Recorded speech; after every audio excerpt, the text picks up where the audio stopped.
Bem, nossa aula de hoje, Hermenêutica 1, e nós estamos na quarta-feira, dia 7 de fevereiro de 2018. O tempo passa. Vamos começar com uma oração?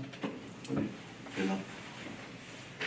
Senhor Pai, nós te louvamos, te agradecemos por mais um dia, Deus, pela tua bondade, pela tua graça e misericórdia. Amém, Nossa Senhor vida, Deus. Pai. Obrigado por este momento de aprendizado, Pai. Obrigado por essa aula, Pai, que seja um momento que a gente possa aprender mais de Ti e da Tua Palavra, Pai. Assim seja. Que eu possa abençoar a vida do professor Fabiano, que está ministrando essa aula, Pai. Amém, E Senhor. que de fato a gente venha aprender, Deus. No nome de Jesus, nós oramos e agradecemos, Deus. Amém. Bem, hoje nós vamos tentar fazer o máximo aqui no desenvolvimento dessa aula e vamos falar a respeito das principais correntes de interpretação, para culminar na hermenêutica reformada, que é o tópico do nosso estudo neste período. Então, a primeira corrente de interpretação a ser vista é a corrente chamada espiritualista.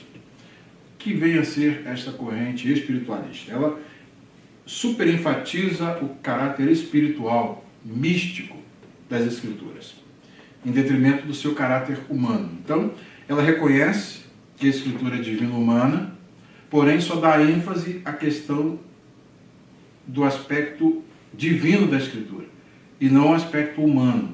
Se ignora o aspecto humano, pouca ou nenhuma atenção se dará à questão das línguas originais, por exemplo, né, do como o texto é construído, estrutura literária, gênero literário.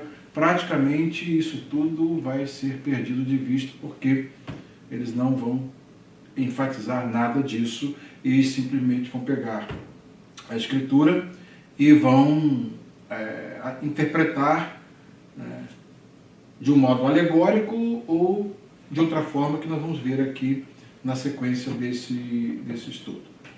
Esta corrente distingue-se especialmente pela insatisfação generalizada com o sentido natural, literal das Escrituras. Então eles enfatizam o horário, porém não querem o labutário.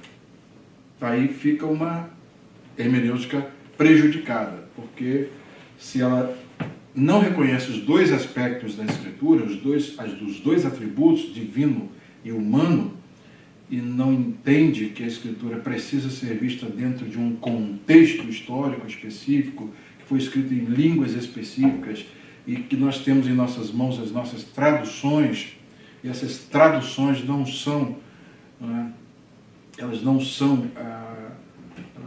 Elas são excelentes. Quando você escolhe uma tradução boa, você tem um excelente material para acessar a palavra de Deus, mas elas não são o todo. Elas são uma pose fixa do oceano e não o próprio oceano. Então, ao enfatizar simplesmente o aspecto espiritual, dá-se pouca ou nenhuma atenção a esse outro lado e a riqueza de conteúdo que poderia ser obtido através desse aspecto, de considerar o aspecto divino e humano, perde-se totalmente, e aí geram-se outros e outros sentidos para os textos, tais e quais as intuições humanas possam produzir. Então, as principais justificativas são os textos de 2 Coríntios 3,6, né? A letra mata, mas o Espírito vivifica. Então, se a letra mata e o Espírito vivifica, então não temos que ficar muito dando atenção à gramática, sintaxe, morfologia, estilo literário, poema, quiasmo. Então, nada disso entra em consideração. E o outro versículo é o de 1 Coríntios 2, versículo 7. Falamos da sabedoria de Deus em mistério.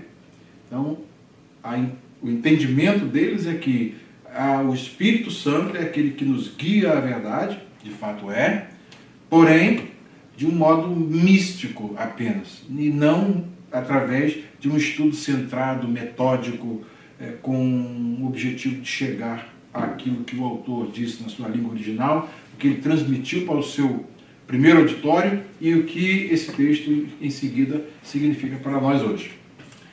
Essa hermenêutica da corrente espiritualista, a corrente espiritualista vai gerar a hermenêutica alegórica. Trata-se de um dos métodos de interpretação mais antigos, fortemente influenciados pelo platonismo e pelo alegorismo judaico. Os defensores desse método de interpretação atribuíam diversos sentidos ao texto das Escrituras, enfatizando o sentido chamado alegórico. Alegoria é dizer uma coisa pela outra, né? Então, eles davam muita ênfase a isso. Clemente de Alexandria, 215, a sua morte, e Orígenes, 254, a sua morte, são os dois principais nomes da escola alegórica de Alexandria, no Egito. Clemente identificava 5 sentidos para dado texto das Escrituras. Então, quando ele fazia análise da Escritura, ele dava 5 sentidos para cada texto. O sentido histórico, o sentido doutrinário, o sentido profético, o sentido filosófico e o sentido místico. Tá? Então, aí vai praticamente numa ordem de ascendência, até chegar ao místico, que é o topo de linha aí nessa abordagem em cinco blocos, em 5 fases. Orígenes distinguia 3 níveis de sentidos: o literal, ao nível do corpo; o moral, ao nível da alma; e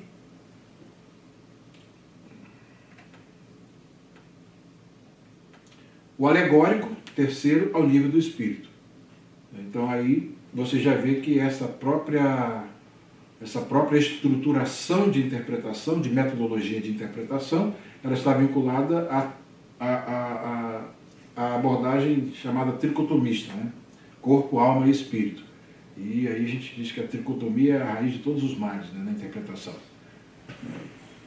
Brincando. E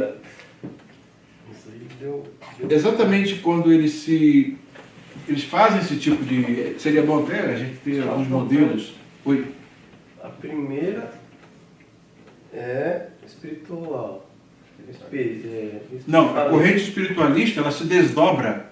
Ela se desdobra. Isso, abre uma chave. Alegórica, e aí vai. Existencialista, e por aí vai. A intuitiva, a segunda, é o segundo desdobramento da hermenêutica, da corrente espiritualista. A hermenêutica intuitiva, também chamados de impressionistas, os hermeneutas intuitivos caracterizam-se por identificar a mensagem do texto com os pensamentos que lhes vêm à mente ao lê-lo, sem, contudo, dar a devida atenção à gramática, ao contexto e às circunstâncias históricas, geográficas, culturais, religiosas, etc. Então, o sujeito lê um texto, e aí a impressão que ele tem ali, ele tem uma ideia, tem uma intuição.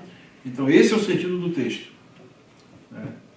E aí ele chega na igreja e vai chegar: irmãos, hoje eu tive uma revelação de Deus no texto, Deus falou comigo, e o sentido desse texto é esse. Aí ele vai lá e prega o seu sermão.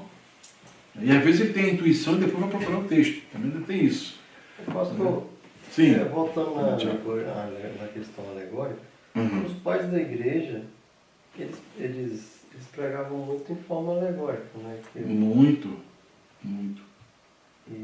Esses pais citados aqui, citado aqui da patrística, eles têm obras, né? Você imagina fazer uma análise com 5 abordagens de um texto só, imagina a riqueza de abordagem, né? Com 3 aspectos: corpo, alma, espírito.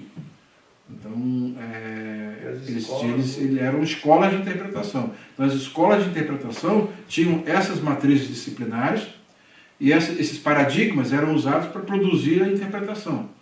Então, à medida que eles aplicavam esse paradigma a qualquer texto, iam aí surgindo os seus comentários, as suas análises, os seus sermões, tudo dentro desses paradigmas. Ora, o paradigma com 5 elementos, ora, o paradigma com 3 elementos, dependendo de qual dos mentores que eles seguiam. Mas produziram muita coisa. Eu tenho aqui a literatura dos pais da igreja, tem Philip Schaff, com 38 volumes falando só sobre os pais da igreja. Tem muita literatura, viu? Muita literatura. Philip Schaff, um dos maiores historiadores aí dessa era patrística, até o século VIII, me parece, escreveu uma obra, escreveu uma obra gigantesca, os pais de Nicéia, antes-nicenos e outros, né, pós-nicenos. E então tem muita coisa, viu? Muita coisa. Essa questão de dicotomia e tricotomia, a gente estuda isso em qual disciplina? Teologia sistemática, na antropologia. Antropologia. Teologia sistemática. Eu tenho que estudar, porque minha... Sua visão é tricotomia? É assim, desde que sempre. Eu É eu bom nunca você parei para conhecer, estudar. para saber, é bom conhecer, né?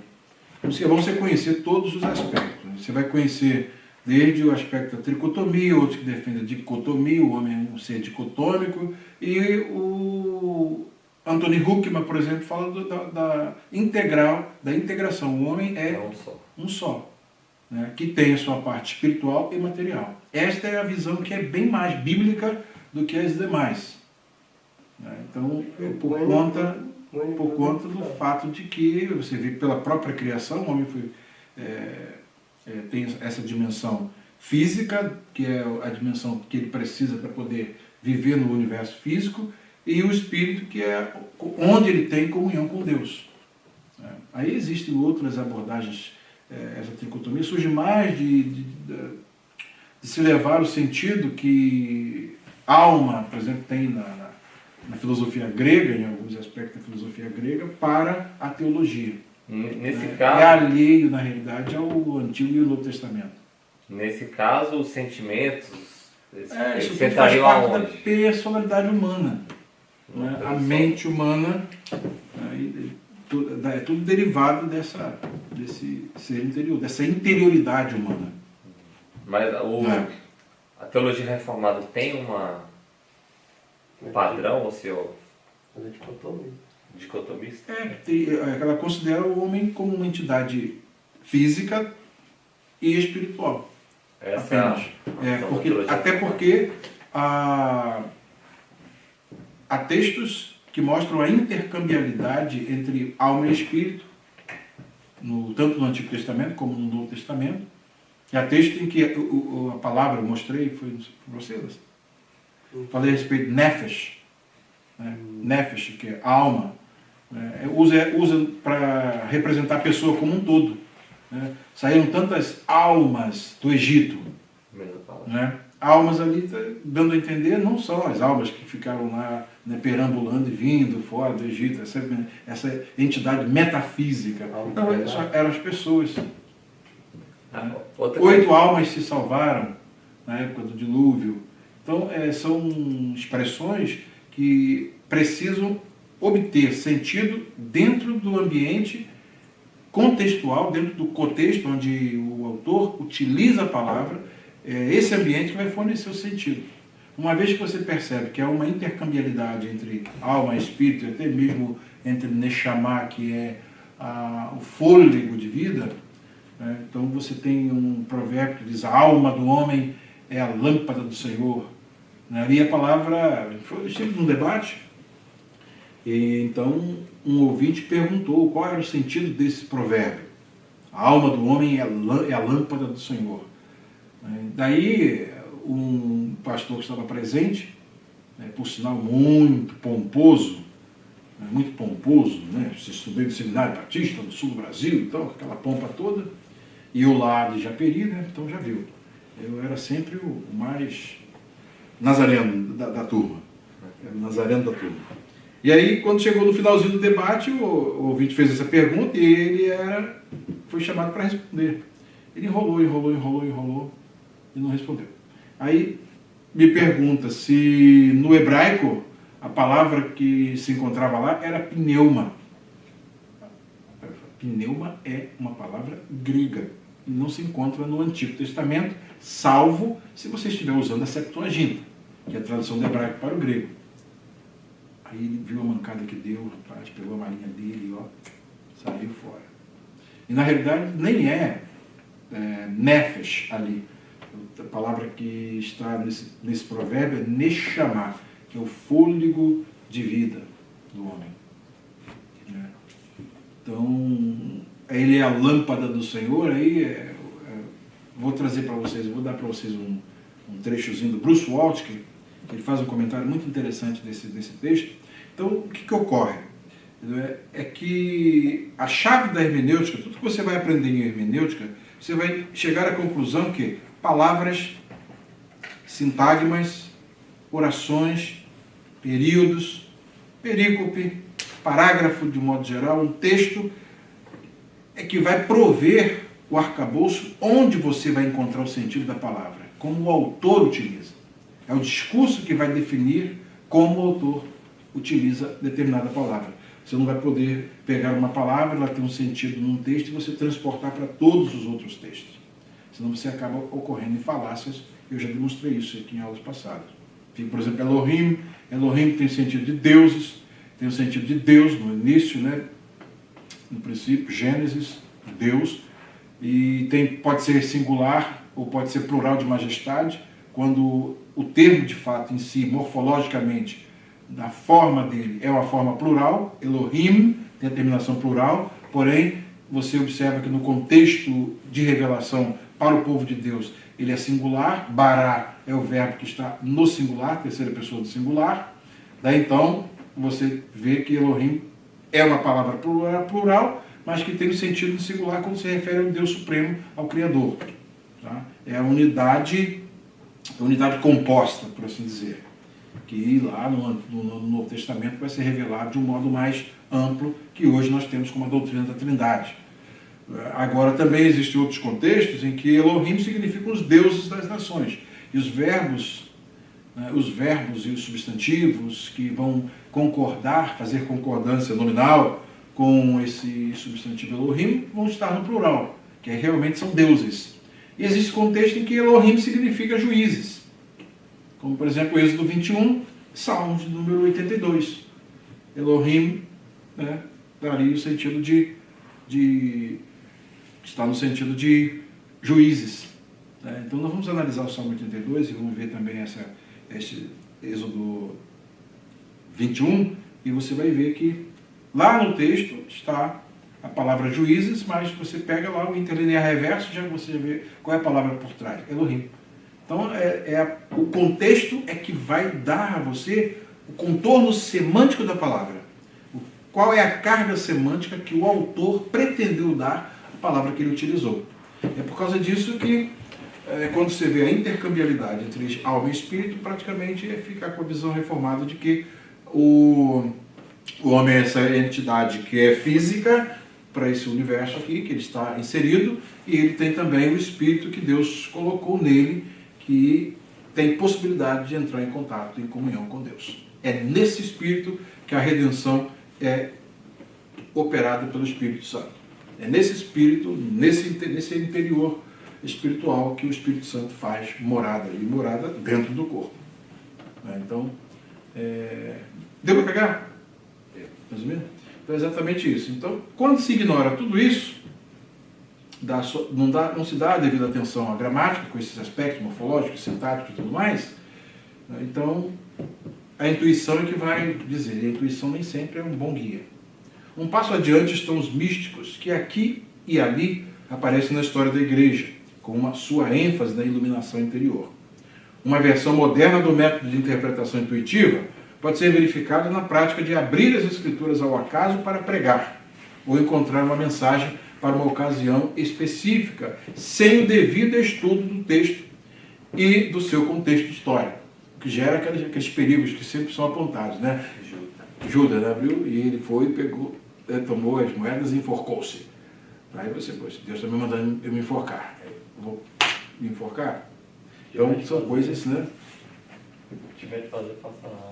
O que tem de fazer, faça depressa. Aí você abre um versículo desse assim, o que é que ele fez? Ele se matou. Então são coisas assim que tudo depende, na realidade, da questão do preparo para entender esse aspecto divino-humano da Escritura. Quando você compreende o aspecto divino-humano das Escrituras, você vai saber que você vai pregar um texto, você tem que estudar aquele texto, saber qual é a mensagem daquele texto para o primeiro auditório, para os seus primeiros ouvintes ou leitores, e depois o que esse texto vai significar para você. Tem que ser uma exegese bem feita para poder fazer uma aplicação bem feita. A ponte vai ser construída entre a aplicação que foi feita pelo próprio autor e a aplicação que você vai derivar para o seu ouvinte nos dias de hoje. Sendo que, antes de aplicar o texto a qualquer um, aplique a você mesmo. Esse é o primeiro passo. Claro, até aí? A hermenêutica, dentro da corrente espiritualista, é a hermenêutica existencialista.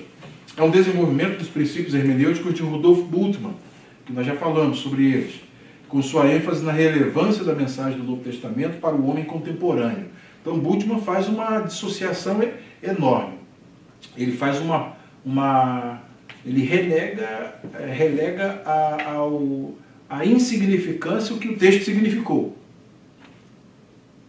Então, para Bultmann e para a nova hermenêutica,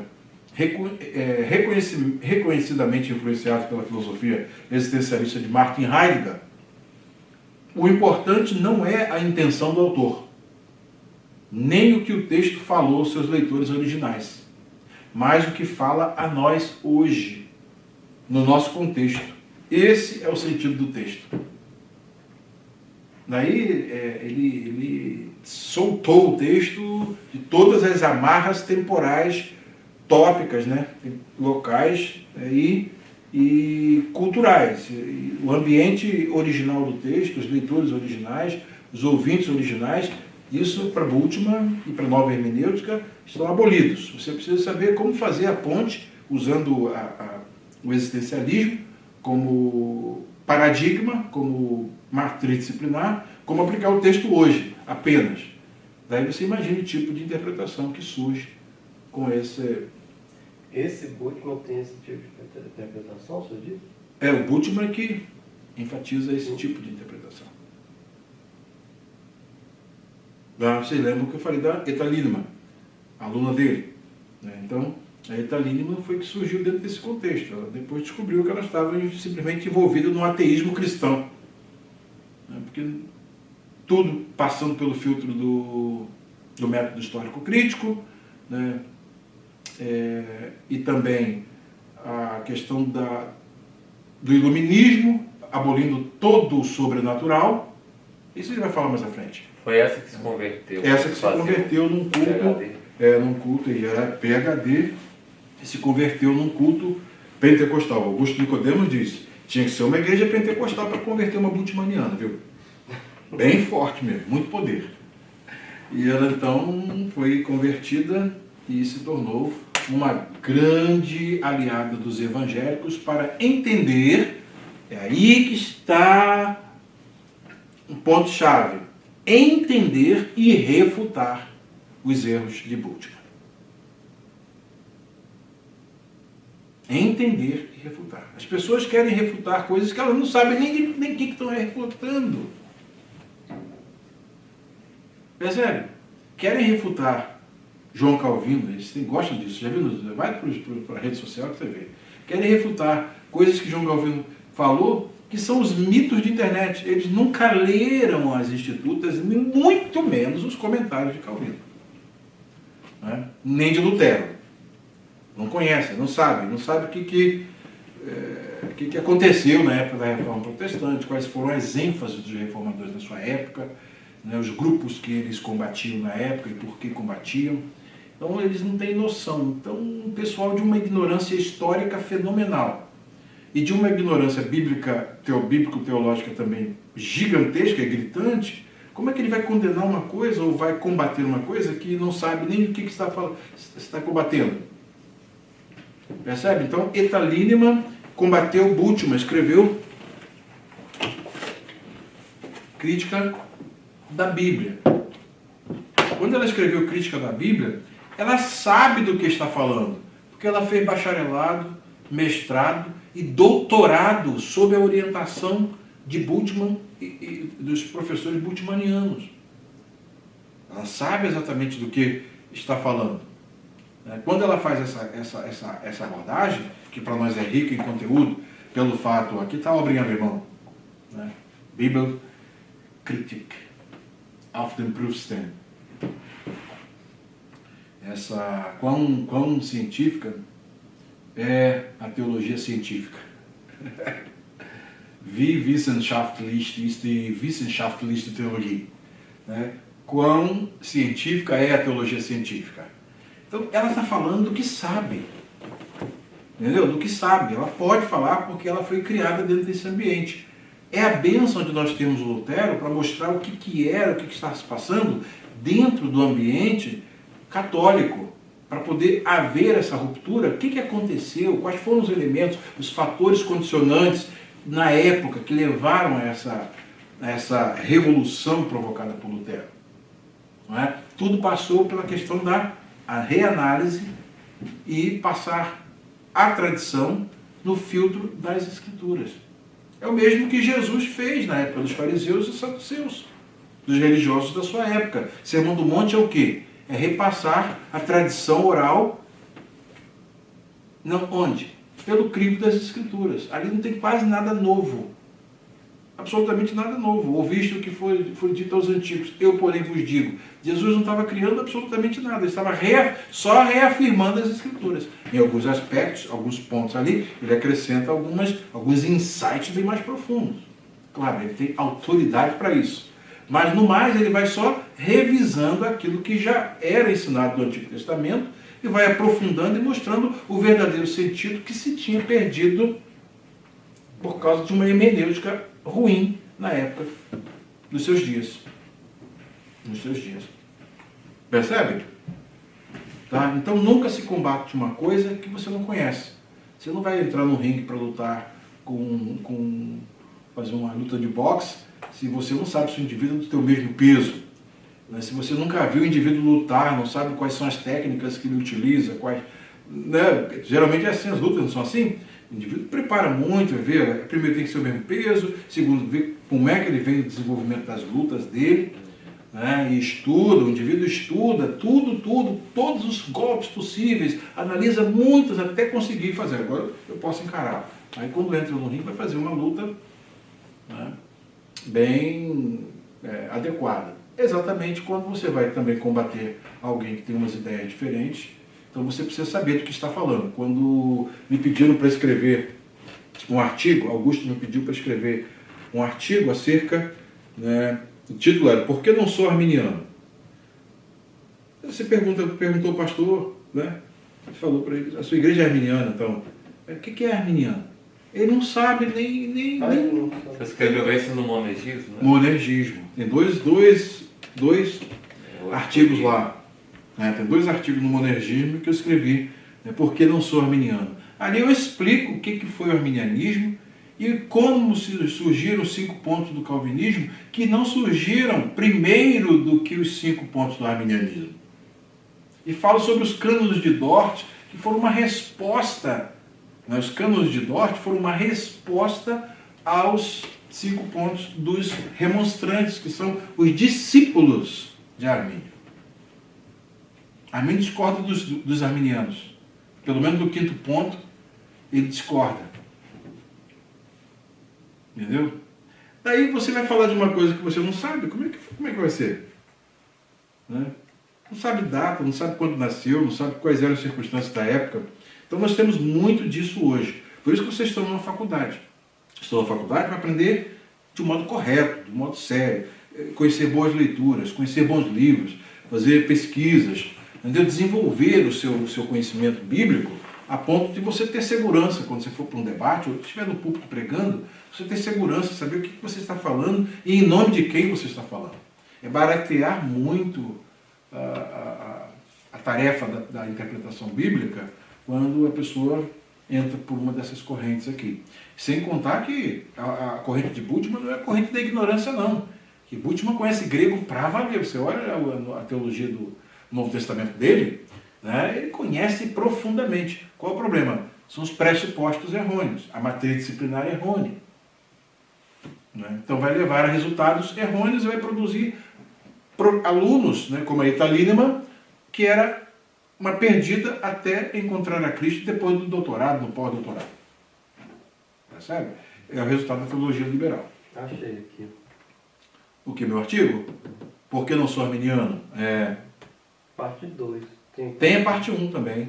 Tem a parte 1 eu dou a introdução. É aí que eu falo sobre como o arminianismo levava ao open theism, ao teísmo aberto. O extremo lógico o extremo lógico do arminianismo é o teísmo aberto. Entendeu? Eu provei isso e ainda profetizei aí que o Ricardo Goldin ia abrir por causa do teísmo aberto. Ele era consumidor do teísmo aberto. Eu li o Ricardo Goldin e vi. Ele é consumidor de Clark Pinnock. Citei os autores que ele lia, que eu li também para poder conhecer. Se você não conhece Clark Pinnock, não sabe que é um arminiano de peso. O Clark Pinnock, morreu, canadense. É um arminiano de peso. Então, se você não conhece a obra desses arminianos de peso, eles, quando levaram o arminianismo aos extremos lógicos, chegaram ao openteísmo, ao teísmo aberto. O teísmo aberto é resultado do arminianismo levado aos extremos lógicos. Eu falei isso no meu artigo. Augusto vibrou. E anos depois, pouco tempo depois, a Assembleia de Deus expulsa o Ricardo Goldin porque estava pregando que Deus não conhece o futuro, que Deus aprende com a história, e é exatamente a consequência de se assumir os pressupostos errôneos dos arminianos, que são os 5 pontos do arminianismo. Você leva ao openteísmo, acaba levando ao openteísmo. Alguns convivem com a inconsistência, né? Tem uns que dizem, eu não sou nem calvinista nem arminiano. O que esse sujeito é? Não tem como. Ele não é nada. Ele não sabe nem o que é. Entendeu? Aí tenta fazer uma mescla ou uma separação das duas correntes e acaba sendo arminiano e diz que não é. E não tem como mesclar também. Não tem como. São mutuamente exclusivos. Eu acho mutuamente que tem exclusivos. Pessoas que adotam, por exemplo, o calvinismo de 4 pontos, essas coisas assim. Essas anomalias, né? Porque uma coisa leva a outra. Isso aí não tem. E tudo biblicamente, não tem como sair fora, não. Eles têm problema com a eleição, né? Já começa. Que você tem problema com a eleição, tem problema com a Bíblia. Os profetas falaram de eleição. Na verdade, os arminianos de peso também falam de eleição, né? Só que eles são baseados... a eleição dele é a eleição que Deus prevê que alguém vai ter. É baseado na presciência. Não, na presciência. Totalmente fora do que a Escritura ensina. Né? Paulo vai... Como é que eles interpretam o capítulo 9 da Epístola aos Romanos?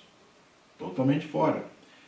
Em síntese, o que acontece? A questão da hermenêutica, ela precisa ser levada a sério. Por quê? Porque senão vão surgir essas correntes que quase sempre essas correntes espiritualistas, elas quase sempre vão desembocar numa dessas vertentes aqui. Né? Numa dessas vertentes aqui. Se eu aceito café. Não, obrigado. Só uma enxagadinha. Daí você pegou aqui a primeira corrente, guardaram? Sim, a hermenêutica alegórica, a hermenêutica intuitiva e a hermenêutica existencialista. Fechando aqui a questão da hermenêutica existencialista, para a hermenêutica existencialista, o importante mesmo não é o texto, mas o que está por trás dele.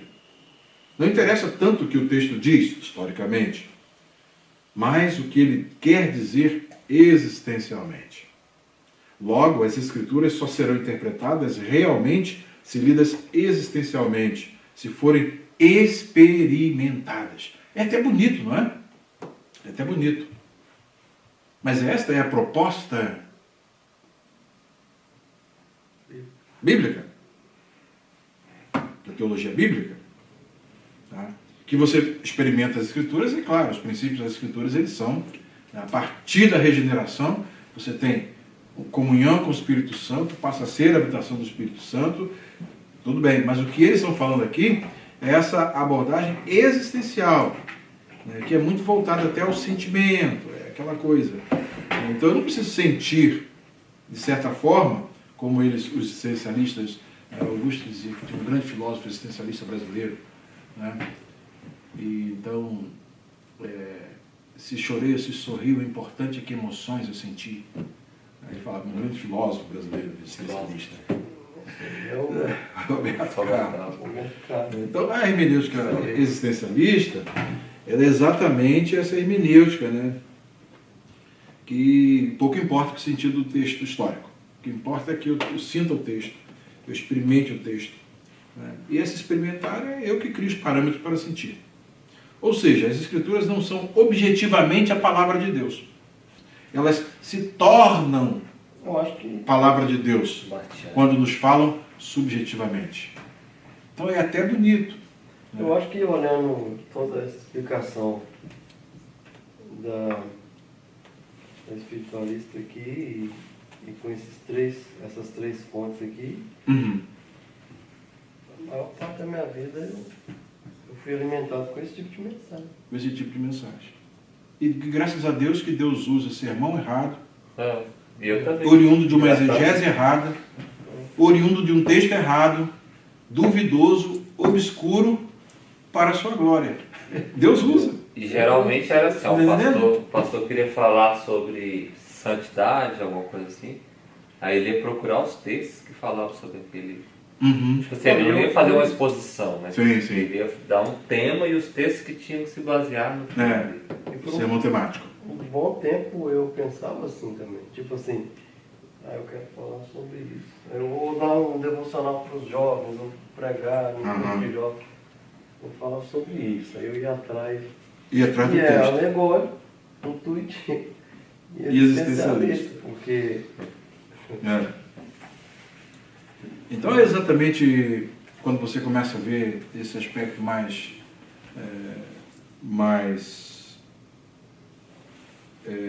bíblico da questão de proposta de método, você vai observar que essas correntes elas levam a uma série de equívocos interpretativos. Depois da corrente espiritualista tem a corrente humanista. Já é o outro lado.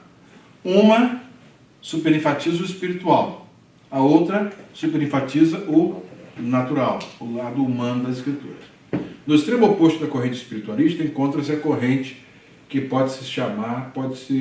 se pode chamar de humanista. Esta corrente caracteriza-se por dar ênfase excessiva ao caráter humano das Escrituras e por uma aversão ao seu caráter sobrenatural. Então o humanismo já ele é derivado do método que surge no iluminismo, onde a razão é entronizada e tudo tem que passar pelo crivo da razão, daí o sobrenatural é banido da Escritura. A ênfase dessa corrente está no método, na técnica, nos aspectos literários ou históricos das Escrituras, em detrimento de seu caráter divino, espiritual e sobrenatural. Então aí eles vão ver os quiasmos, eles vão ver a estrutura literária e saber quais são as figuras de linguagem utilizadas, vão saber, né, a importância dos tempos verbais, se está no aoristo, se está no imperativo ou infinitivo e por aí fora. E eles vão ver o gênero literário, dar ênfase à questão do paralelismo na poesia. Todos esses aspectos serão vistos com a melhor definição possível dentro do método da corrente humanista. Tá? Contudo, eles veem isso em detrimento do seu caráter divino, espiritual e sobrenatural. Daí eliminam tudo que você pode imaginar. Isso eu acho que na prática isso é até difícil, pastor, porque a gente vê igrejas caindo para um extremo, né? Eliminando o lado natural, é só o misticismo, você vê outras igrejas caindo no outro extremo. Foi o que Hernandes Dias Lopes enfatizou na sua mensagem. Eu acho que é difícil, né? Manter um equilíbrio. Ele fala, não, hoje nós temos o grande problema e o misticismo e as correntes espiritualistas estão produzindo essas igrejas aí com práticas as mais diversas. Tá? Por outro lado, nós temos um outro problema. Nós temos uma ortodoxia fria. O Hernandes até diz, produz boa teologia. Porém, não tem mais oração, não tem mais vigor, não tem mais vida. Então é o outro extremo, é o outro lado da questão. Então, para se manter um equilíbrio, você precisa enfatizar o lado divino e o lado humano das Escrituras. Aí você vai ficar no balance, aí, ficar centrado no mite, no meio. Ok? Os precursores da corrente humanista. Os saduceus, com seu repúdio à doutrina da ressurreição e descrença da experiência de seres angelicais, da existência de seres angelicais, podem ser considerados como os precursores dessa corrente de interpretação das Escrituras. Então, observa bem que já tem antecedentes na própria Escritura. Esse partido judaico parece haver adotado uma posição secular pragmática de interpretação das Escrituras. Ao negarem verdades básicas das Escrituras, os saduceus podem ser considerados, guardadas as devidas proporções, como os modernistas ou liberais da época. Da época de Jesus, então eles eram os modernistas ou os liberais daquela época, usando anacronismo aí, né? Termos posteriores para se referir a tendências anteriores. Bem, o humanismo renascentista. Os humanistas renascentistas demonstraram um interesse meramente literário e acadêmico nas escrituras. Daí estudos nas línguas originais, gramáticas, tudo vão surgindo aí dentro. Método histórico-crítico, tudo aí dentro. Somados a uma ênfase na moral. Daí, qual é a aplicação moral? Nada mais. Alguns se dedicaram ao estudo das escrituras, outros chegaram até a editar textos bíblicos na língua original. Editar? Ou seja, esse texto aqui, vamos emendar aqui, emendar ali, e agora sim, acho que agora o texto, é isso aí que o autor deveria ter escrito e cometeu um monte de falhas. Assim que é o trabalho. Mas o interesse deles era meramente acadêmico, linguístico, literário e histórico. Estavam interessados nas Escrituras por sua antiguidade, e não por serem a palavra de Deus. Consequência disso, surge a escola crítica. A escola mais característica e influente dessa corrente de interpretação bíblica humanista é a escola crítica, com o seu método histórico crítico. Uma das razões para o surgimento do método histórico crítico parece ter sido a pretensão de tornar científicos os estudos bíblicos, ou seja, fazê-los compatíveis com o modelo científico e acadêmico da época. Então a academia estava dando ênfase ao desenvolvimento científico e tudo tinha que se passar pelo crivo da razão.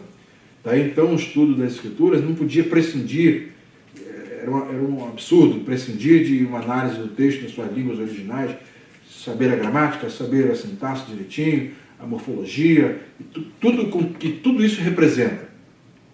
Tá? Então, esse era o ponto-chave, que era o modo através do qual eram lidas as obras de Euclides. Euclides, matemático, tem lá seus elementos de Euclides no grego, é uma obra antiga, então, por sua antiguidade, por sua língua, então, era tudo que era relíquia, Homero, vamos lá, Platão, Aristóteles, Sócrates e outros, Pitágoras, os clássicos da época, por conta da língua, eles então tinham um maior interesse. E a escritura é vista exatamente como mais uma literatura antiga, em 3 línguas, um livro até bem diversificado, por ser escrito em 3 línguas diferentes, hebraico, aramaico e grego. Então eles tinham esse interesse apenas nas escrituras. O resultado desta nova postura para com as escrituras, crítica ao invés de gramatical, foi o liberalismo teológico que tem assolado a igreja desde o século passado. Resultado desse liberalismo teológico, Etta Lindman, pós-doutora sem salvação. Pós-doutora em teologia sem salvação. Humanismo renascentista. Trata-se de uma hermenêutica racionalista. Ao invés de a revelação governar a razão é que determina a revelação. A razão e o intelecto passaram a ser determinantes, sendo rejeitado como erro, fábula ou mito, tudo que não puder ser explicado ou harmonizado com a razão. Os adeptos desta corrente rejeitam as doutrinas reformadas das Escrituras, tais como inspiração, autoridade, inerrância, preservação, enfatizam a moralidade e descartam o sobrenatural.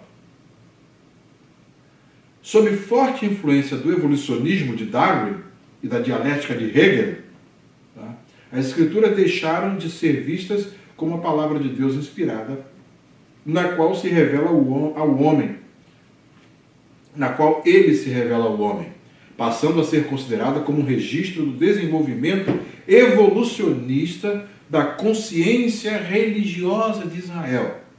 E mais tarde, evolucionismo, um desenvolvimento evolucionista da consciência religiosa da igreja. Então, assim que eles veem o que é a Escritura, resultado disso aí, desse desenvolvimento. Influência do darwinismo, da teoria da evolução, do desenvolvimento. Tem um livro aqui na biblioteca, A Religião de Israel, de Yehezkel Kaufman. Yehezkel Kaufman, ele fala exatamente como o método histórico crítico está vinculado umbilicalmente ao darwinismo. O darwinismo, que é chamado de darwinismo aqui no Brasil, né? Lá no Brasil, ele dá essa nova matriz para análise científica, e isso fica empesteando vai empesteando toda a academia. Toda a academia fica impregnada. Daí há uma busca, né, constante a saber não a forma final do texto.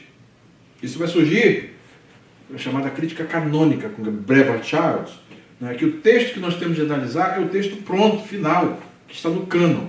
Eles vão para buscar as tradições orais que porventura puderam produzir um texto específico até chegar naquela forma original. Aí vem as ferramentas críticas que são vistas adiante. Todos para acompanhar direitinho? Tranquilo?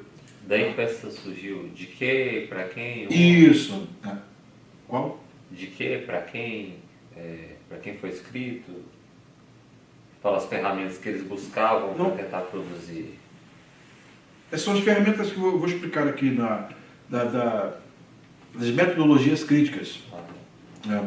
No mestrado em teologia, é uma disciplina boa lá no Andrew Jumper, que é métodos críticos de interpretação bíblica, em que você vê cada uma dessas disciplinas, dentro da disciplina de hermenêutica, você vê métodos críticos e vê cada uma dessas críticas que surgiram com as respectivas refutações. Antigo Testamento, o Dr. Mauro Meister fez a parte de Antigo Testamento, essas metodologias aplicadas ao Antigo Testamento, como elas funcionam e como é que você refuta com base reformada. E também no Novo Testamento foi para Augusto, os Augustos mostrando como essas ferramentas são utilizadas na análise do Novo Testamento e como serem refutadas. Daí você trabalha com veneno, mas com antídoto. Entendeu? Tem gente que vai para ler esses autores, nem sabe quem é o autor, aí pegam comentários e não tem noção de quem é o autor, e o autor está ali, produto do veneno, que vai envenenar a quem lê. Percebe? Então, foi muito importante. Aqui, por exemplo, a crítica, ela começa assim, eventos e ensinos originais. Bem, então, aconteceram os fatos e tivemos os ensinos originais. Isso vem, logo em seguida, a chamada crítica da tradição. O que é a crítica da tradição? A crítica da tradição é o estudo da formação da tradição oral. Então esse texto, antes de existir como texto, ele existiu como uma tradição oral que foi passando de boca em boca. Tá? Daí, mais à frente, vem a crítica da forma. O que é a crítica da forma? A crítica da forma é o estudo dos gêneros das tradições orais, mas que ainda estão na forma de tradições orais. E elas precisam ser detectadas dentro daquele texto específico, dentro daquele texto específico. Então você tem, por exemplo, no Pentateuco, principalmente em Gênesis, então eles têm lá a hipótese documentária. Já ouviram falar da hipótese documentária? Não? Das supostas fontes de Gênesis, a javista, eloísta, deuteronomista e a sacerdotal? Nunca ouviram falar? Então vou ter que dar uma aula só sobre isso aí para vocês. Tem uma monografia boa do professor Diogo, que ele escreveu falando sobre isso, que ele faz uma descrição muito boa. Pega com ele lá a cópia. Pastor Diogo. Da monografia dele. Eu vou passar também para vocês alguns textos falando a respeito disso, para vocês terem uma noção. Essa semana me lembrem, no grupo aqui, pode me passar. Depois vem a crítica das fontes, o estudo das fontes escritas básicas. Aí no Novo Testamento você tem, por exemplo, a chamada fonte Q. A fonte Q é a fonte na qual Marcos se baseou. Depois os outros evangelhos se basearam em Marcos. Então existe essa fonte. Alguém tem algum manuscrito dessa fonte? Nunca ninguém achou. Tá? A Etta Linnemann, quando fala a respeito disso aqui, ela tem uma parte aqui em que ela faz uma análise mostrando o mito. Existe o problema sinótico. Tem um livro que fala, existe o problema sinótico mesmo, tá? Que é esse problema da interdependência dos textos dos evangelhos e de uma determinada fonte que até hoje ninguém achou. Ela faz uma análise, inclusive ela mostra estatisticamente a ocorrência de palavras em Marcos, em Lucas, em Mateus, né? E nessas ocorrências, nessa análise dela, faz gráficos aqui, ela faz uma análise científica mesmo, porque ela estudou, ela sabia fazer análise científica do texto. E faz uma refutação científica das supostas propostas científicas de análise da Bíblia. O mais lindo desse livro é isso, né? É que ela faz uma crítica da crítica, né? E chega de fato ao que os gramáticos históricos fazem. Nada mais, nada menos. Estudar a gramática, estudar o texto da perspectiva canônica, como o texto nos chegou, em vez de ficar buscando em que Marcos se baseou, qual a identidade nessa passagem, qual... Eu já fiz até um trabalho de crítica das fontes, o Augusto passou para nós, para comparar a narrativa do batismo em Marcos, Mateus e Lucas. Então aí eu fiz um trabalhozinho, vou trazer para vocês, para mostrar as semelhanças e diferenças, né, entre esses três autores e aventar uma possibilidade de eles usarem uma fonte comum, tá? Mostrando só para a gente saber como é que se faz a análise a partir da crítica das fontes. Então tudo isso nós no mestrado fizemos. Um bom mestrado, um bom curso que se preze, você aprende a fazer essas coisas todas. Se bem que não vale às vezes para nada. Isso não vai me ajudar no púlpito. Percebe? Não vai me ajudar no púlpito. Então, essa diferença da abordagem do método gramático histórico para o método da crítica das fontes é o que vai resultar como sermão. Daí não se prega mais quem usa a crítica das fontes, por exemplo, para analisar o Gênesis, né? Aí vai pegar a teologia do javista. O outro vai pegar aqui, essa fonte é eloísta, então vou pregar a teologia do eloísta. Eloísta é onde predomina o uso de Elohim. Né? Javista é a fonte, dizem eles, é a fonte em que predomina o uso de Yahvé, do tetragrama, né, do nome de Deus, do nome do pacto. E a deuteronomista é a fonte que eles abordam ali da questão do Deuteronômio, né, que há toda uma abordagem diferente das passagens anteriores, e as leis têm um contorno totalmente diferente, e por último os escritos sacerdotais, que eram produzidos pelos sacerdotes. Então eles vão, eles nesse caso específico, eles queimam a autoria mosaica do Pentateuco. Aí tem obras que são escritas exatamente para refutar isso, muito boas, como Ellis, eu acho que Ellis contesta bem isso. Tem a unidade do livro de Gênesis, eu tenho um livro lá, The Units of the Book of Genesis, muito bom, que refuta essas teorias todas. Então tem veneno e antídoto. Então isso é muito bom, você saber e ter uma noção geral. Bem, isso não leva, na realidade, para coisa alguma na hora da pregação. É um trabalhozinho que dá trabalho, você começa a ficar com a mente bem aberta, bem perceptível no que diz respeito à tessitura textual, mas isso vai levar a quê?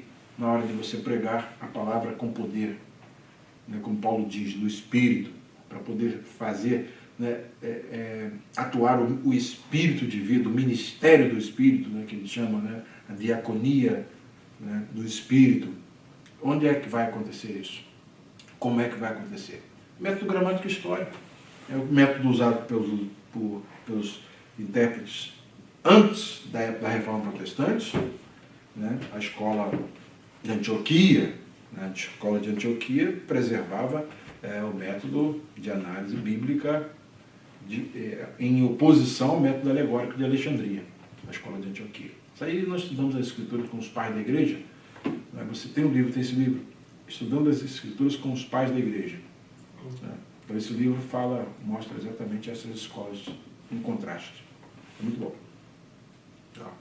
Daí você tem a crítica das fontes, depois vem a crítica da redação, que é o estudo da editoração pelos evangelistas. Então os evangelistas, como eles editoraram o texto, e por aí vai. E por fim, tem o criticismo histórico, que avalia a historicidade bíblica. Uma crítica histórica é para avaliar se o fato é verdadeiro ou se não é. É aí que surgem essas teologias liberais, tudo com base nessas ferramentas que são utilizadas, nessas metodologias que são derivadas da corrente humanista de interpretação.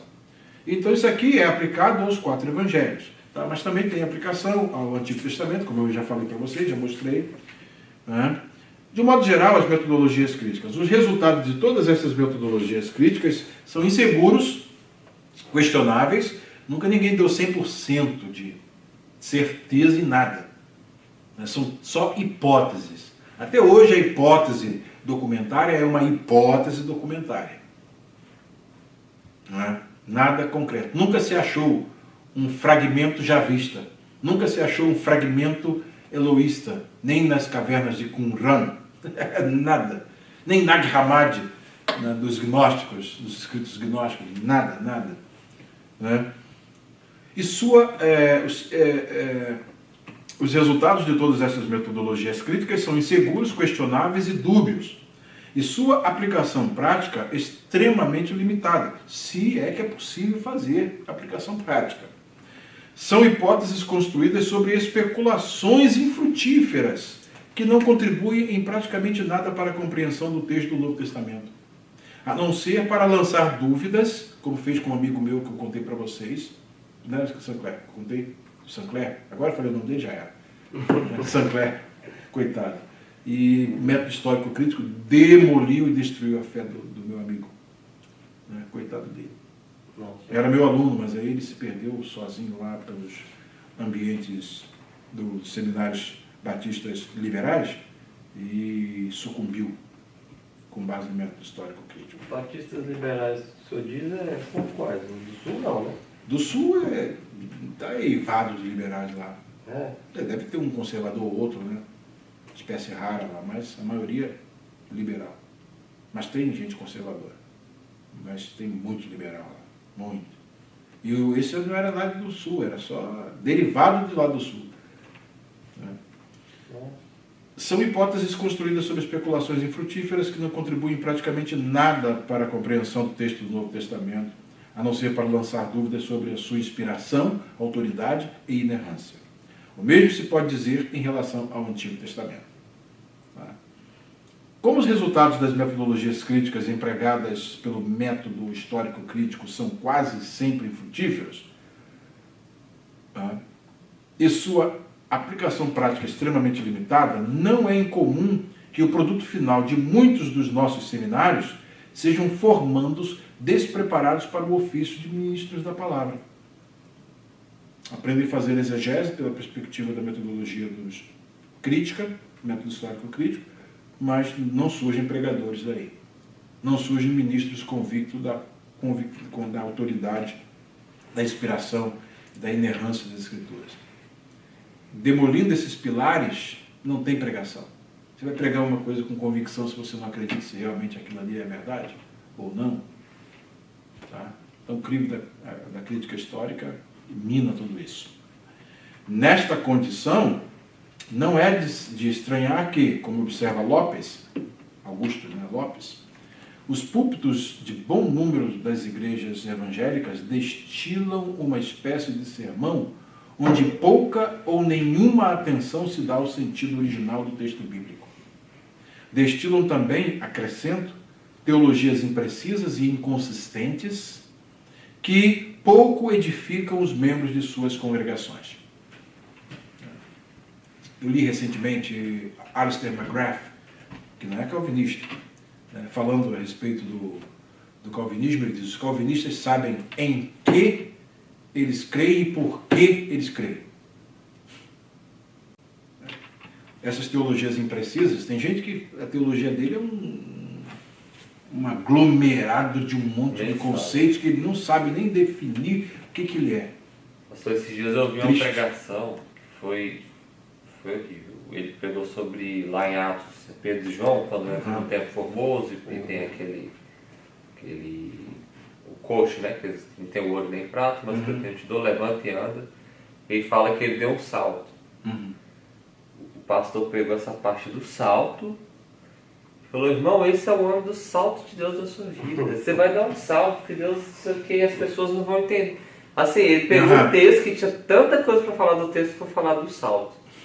E aí o centro da pregação dele foi o salto que o coxo deu, que Deus ia dar um salto na sua vida. Aí eu fiquei pensando, não era igrejinha não. Você deve conhecer o... Não fala o nome do santo, vai ficar registrado. Tá gravando aqui. Eu não vou falar muito, porque é do Rio de Janeiro, você conhece. Então, vamos lá. Quem foi a peça? É o apóstolo do cara de leão. Você sabe quem é, já? Ah, sei quem é. Aí eu falei assim, meu Deus, eu não sei. Eu sei. Mas isso é resultado dessas hermenêuticas. Não ia ser a igreja grande, né? Mas é resultado. Isso aí, esses neopentecostais, meu amigo. Meu Deus. É isso aí. Você não vai ver nada de diferente, não. Destilam também, acrescento, teologias imprecisas e inconsistentes que pouco edificam os membros de suas congregações. É o ano do salmo. Brincadeira. Por fim, a corrente reformada. C. Então nós vimos. Vamos lá sintetizando. A. Nós vimos o quê? A espiritualista. Desdobrando em 3. Intuitiva. Alegórica e existencialista. Depois nós vimos as humanistas. Tá? Os precursores. Humanismo renascentista. Escola crítica. Tá? E aqui você tem, está invertido aqui, humanismo renascentista e escola crítica. Tá? Só o B2 e B3. Os slides são trocados. Depois das metodologias críticas, então vem agora a corrente reformada. Bem, qual é o mistério da corrente reformada? Vamos ver aqui. É o segredo dela. Corrente reformada. A corrente reformada de interpretação das Escrituras, objeto específico desse estudo, posiciona-se entre as duas correntes extremas já consideradas, a espiritualista e a humanista. Então ela está no meio. Ela não pende para um lado nem pende para o outro. Ela considera com equilíbrio o aspecto horário, espiritual, lado divino da Escritura, e labutário, que é o lado humano do trabalho com o texto nas suas formas originais.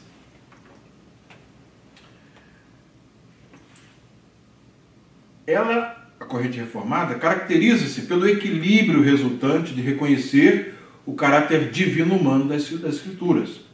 Em função disso, os intérpretes desta corrente reconhecem a necessidade da iluminação do Espírito falando através da própria palavra. Então, nunca se estuda a Escritura sem fazer uma oração.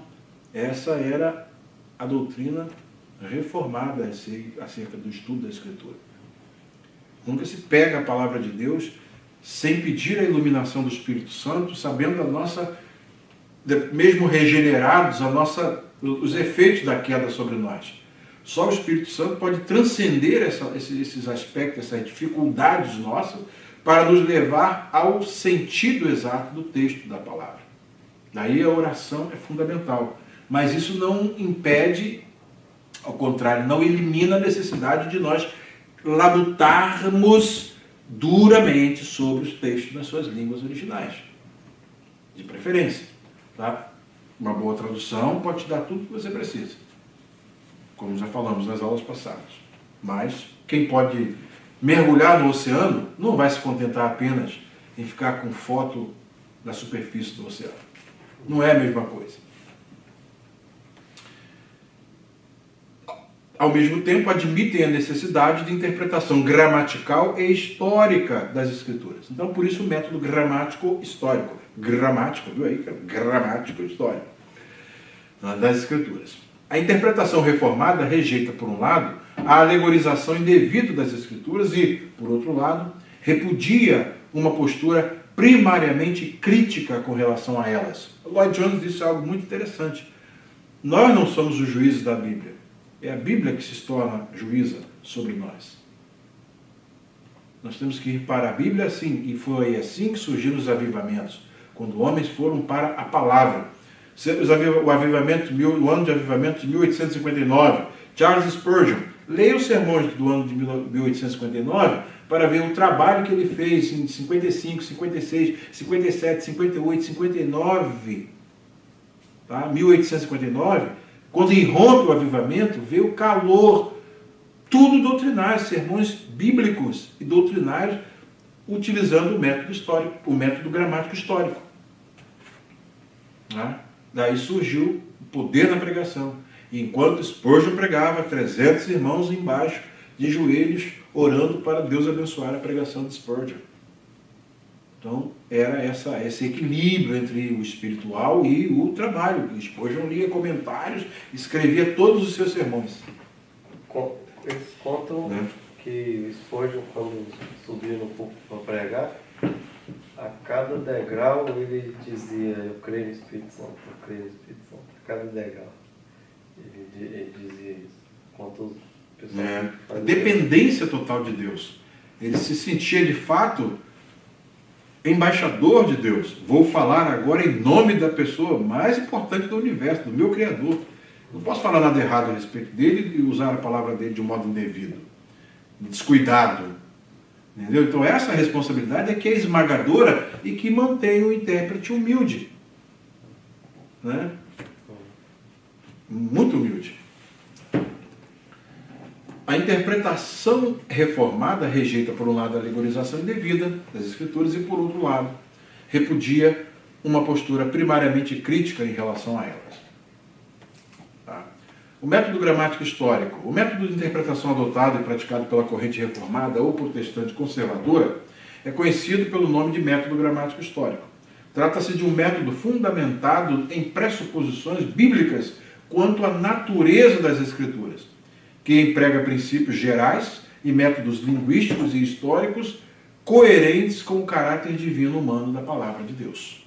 Tem a autoridade, inerrância, né? Veracidade histórica, confiabilidade da Escritura. Precursores, aí vamos à patrística, a escola de Antioquia, da patrística. Os reformadores não criaram este método de interpretação bíblica do nada. Isso é importante saber. Tá? Como a predestinação não foi criação de João Calvino. A predestinação é doutrina desde Gênesis. Né? Eleição é doutrina desde Gênesis, que é usado o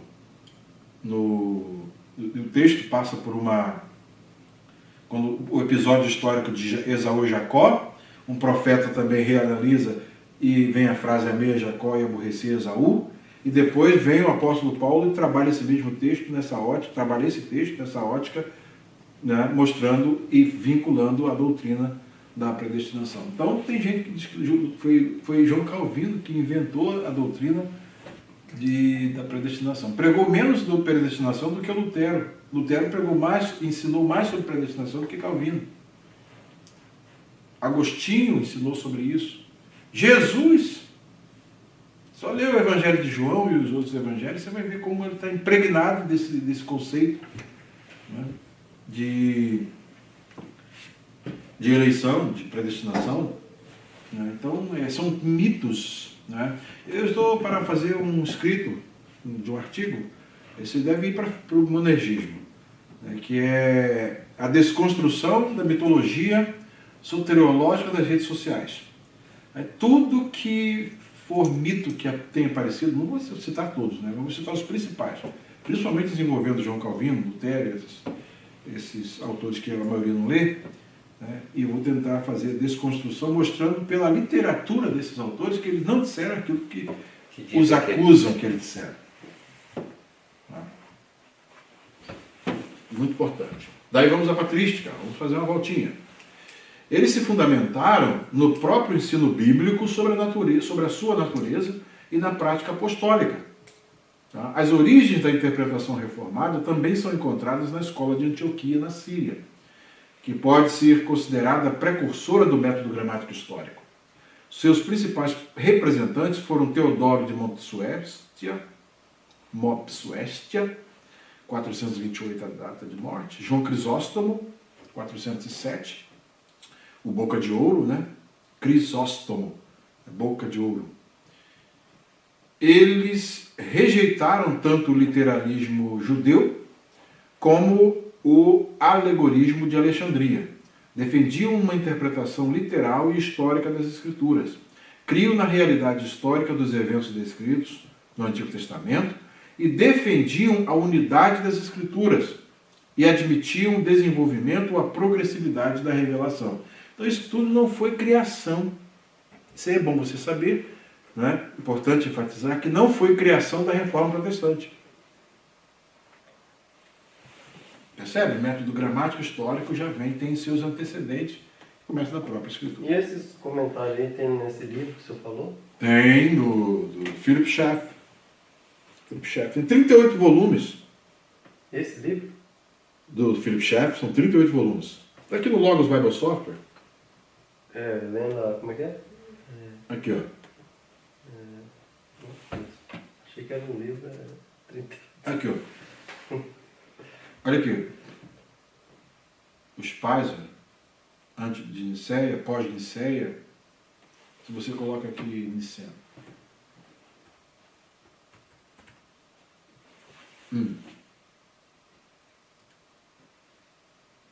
Tem 38 volumes.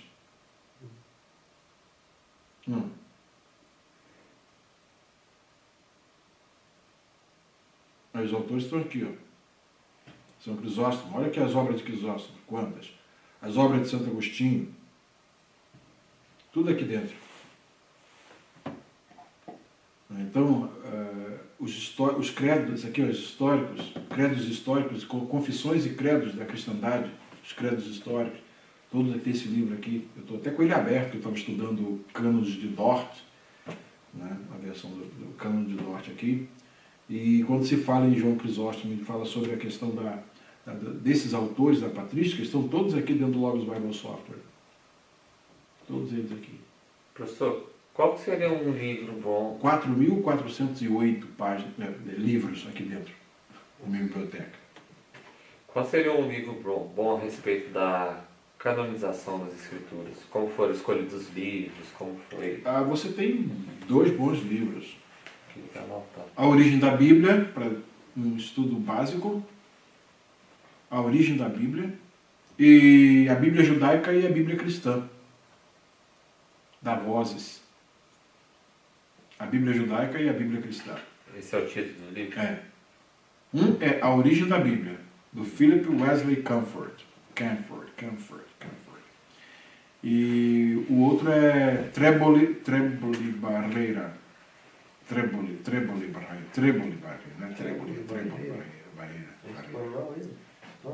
Mas o livro é em português, está na Vozes.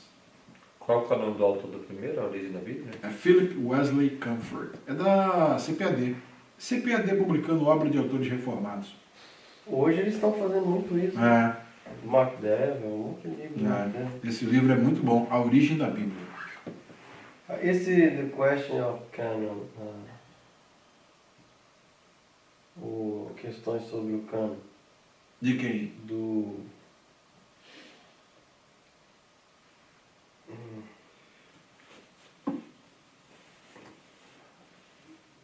Michael Kruger. Não conheço esse livro, não. Michael J. Kruger. The Question of... Tem vários livros que falam sobre esse assunto. Né? Eu Esses li dois um, aí era são muito, mais... era muito básico. São bons, esses aí são bons, esses dois que eu estou citando. Eles são bons porque eles trabalham bem a questão do cânon. De modo sintético. O outro é mais amplo. A Bíblia Judaica e a Cristã é bem mais amplo, um estudo bem mais amplo. Eu li um, mas ele era muito assim... Sintético. Era muito básico, eu queria focar na canonização. E eles falavam mais dos atributos, da inerrância e tal.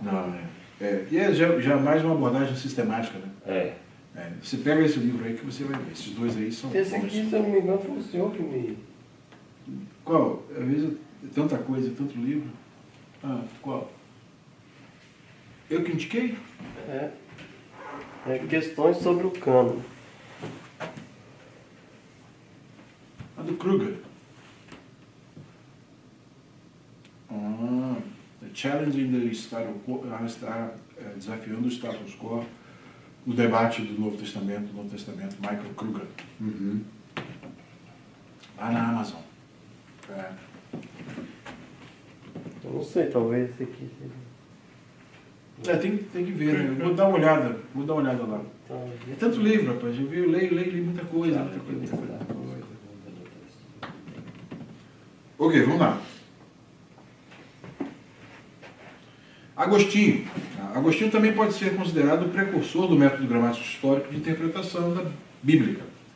Ele não parece haver sido consistente na aplicação do seu método, mesmo quando dava umas escorregadas alegóricas. De fato, sua distinção de 4 sentidos das Escrituras foi tão influente que prevaleceu por toda a Idade Média, como já foi visto. Apesar disso, ele estabeleceu importantes princípios de interpretação bíblica no seu manual de hermenêutica e pregação, de doutrina cristiana. Agostinho, os princípios. Primeiro, a fé é um pré-requisito fundamental para o intérprete da palavra de Deus. Segundo princípio, deve-se considerar o sentido literal e histórico do texto. Terceiro princípio, o Antigo Testamento é um documento cristológico.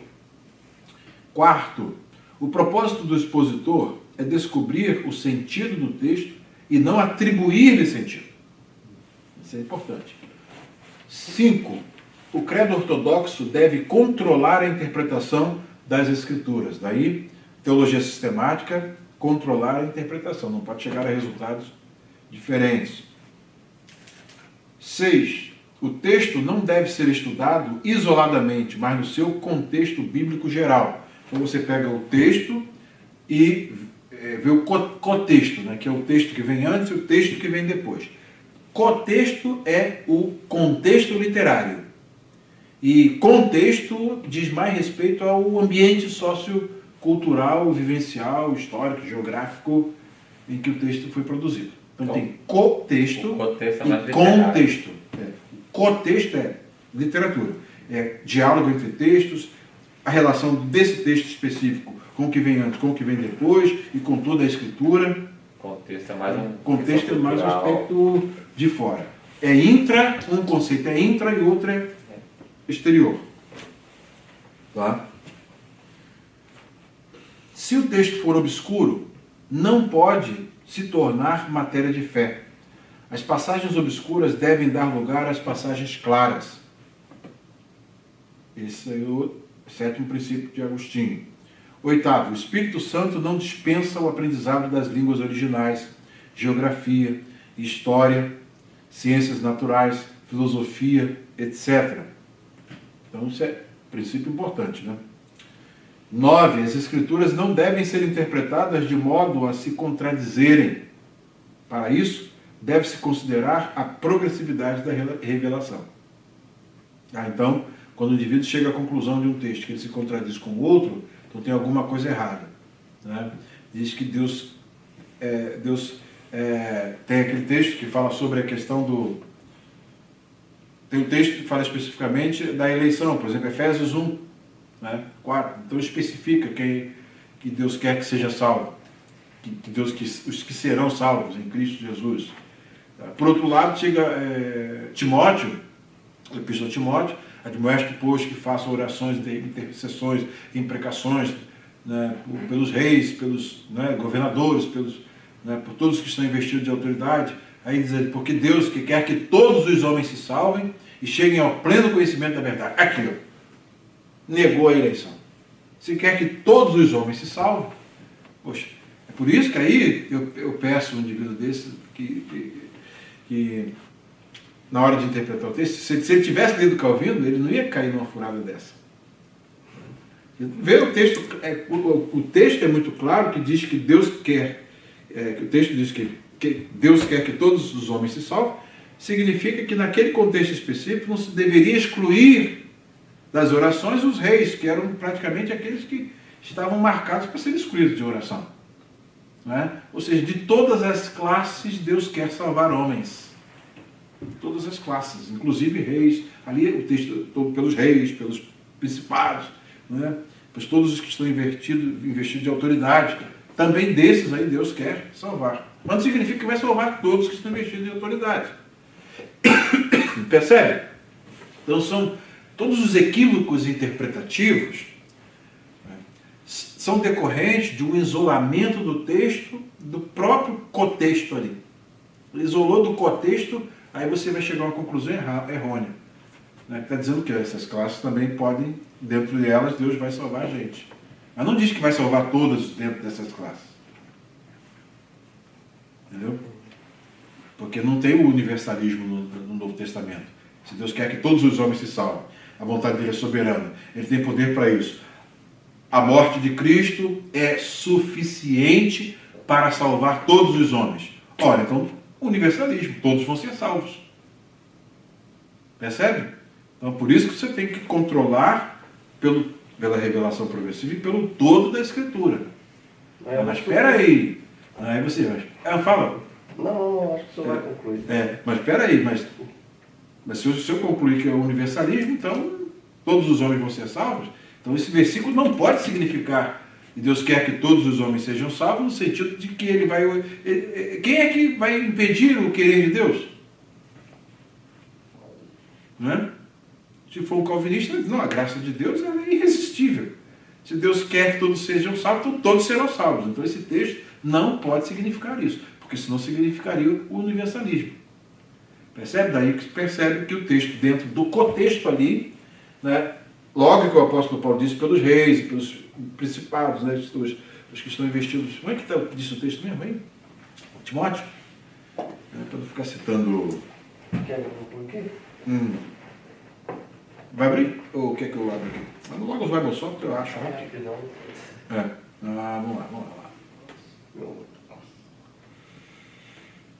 Então, esse é um dos grandes problemas das interpretações errôneas das Escrituras.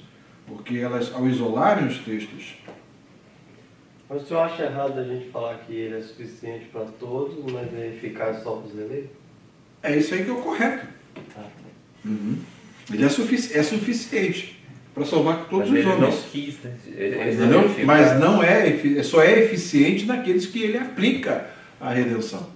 Até mesmo por uma questão de lógica. Se a morte era um preço ou era uma dívida, se essa dívida já foi paga, então, logicamente, todos teriam que ser salvos. Se for por uma questão de lógica. É uma questão de lógica, simples, é muito simples. Se nem todos são salvos, então tem um problema. Quem pagou, ele escolheu por alguns sim e outros não. Exato. Questão de lógica também. É uma questão de lógica. Mas tem gente que afirma, porque não entende a diferença entre a suficiência e a eficiência. Ela é suficiente para salvar todos os homens, porém só será eficiente na aplicação da salvação dos eleitos, dos escolhidos. Essa é a grande diferença. Tá? Daí o caso, Judas não foi contemplado. Ele era o filho da perdição. Ela era suficiente para salvar Judas? Sim, podia salvar Judas. Mas tem um fator condicionante aí, que ele não é eleito para a salvação. Aí outro diz, mas se ele não era eleito para a salvação, então ele é um não eleito para a salvação. Mas não quer dizer que ele é um... Não, Jesus diz que ele é filho da perdição. Diz claramente, o texto diz. Então como é que eu vou dizer que isso foi invenção de João Calvino? Se o próprio texto bíblico, o próprio Jesus afirma isso. Percebe? São essas coisinhas que as pessoas... Aqui, ó, admoé, antes de tudo, pois exorto que se use prática de súplicas, orações, intercessões, ações de graças em favor de todos os homens. E não excluam, olha aqui, ó, em favor dos reis e de todos os que se acham investidos de autoridade, para que vivamos uma vida tranquila e sossegada, para que vivamos uma vida tranquila e mansa, com toda piedade e respeito. Percebe bem? Para que vivamos uma vida tranquila e mansa, com toda a piedade. Piedade é o mite da teologia de João Calvino. Não é predestinação, não é eleição. É piedade, o conceito maior que salta sempre à vista nos ensinos de Calvino. é a piedade. Eu tenho até um artigo que eu posso passar para vocês, que eu fiz uma análise de um artigo, né? Eu fiz uma resenha de um artigo que foi publicado numa conferência acerca dos ensinos de João Calvino, o livrinho caro, né? Chegou em poucos dias o livro. No mestrado eu fiz a resenha, né? Do Soju, não lembro o nome do autor, era um japonês. E ele fala então, japonês ou chinês? Depois eu vejo lá. E ele fala acerca do conceito de piedade dos escritos de João Calvino. Ele mostra que a teologia de João Calvino não era centrada na eleição nem na predestinação. Isso aí ele fala muito pouco sobre isso.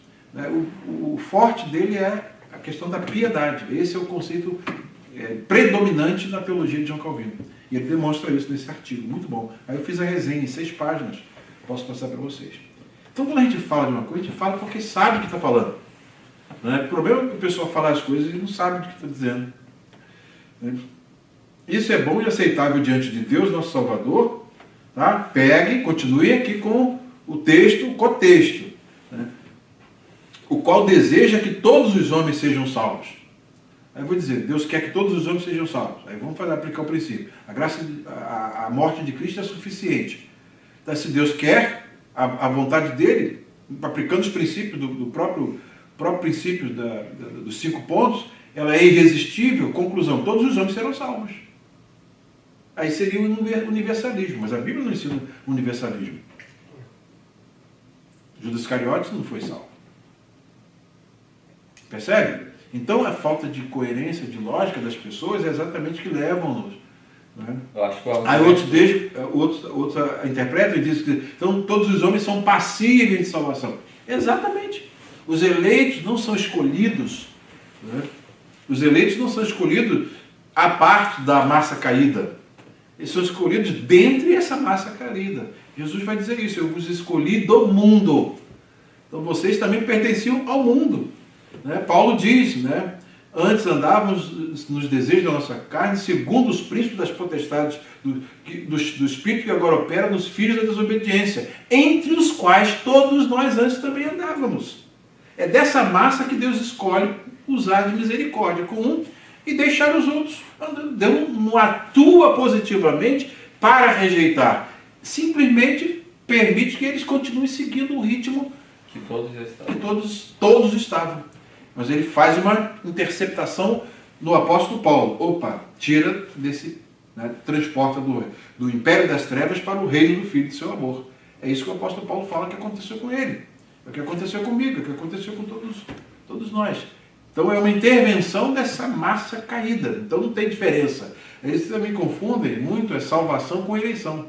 Salvação é uma coisa, eleição é outra. A eleição é a escolha para perdição ou para a salvação. Agora, a salvação em si é quando a graça, quando a redenção é aplicada pelo Espírito Santo na vida do eleito. Paulo era escolhido, diz ele, desde o ventre Deus me separou. Mas a salvação foi no caminho de Damasco.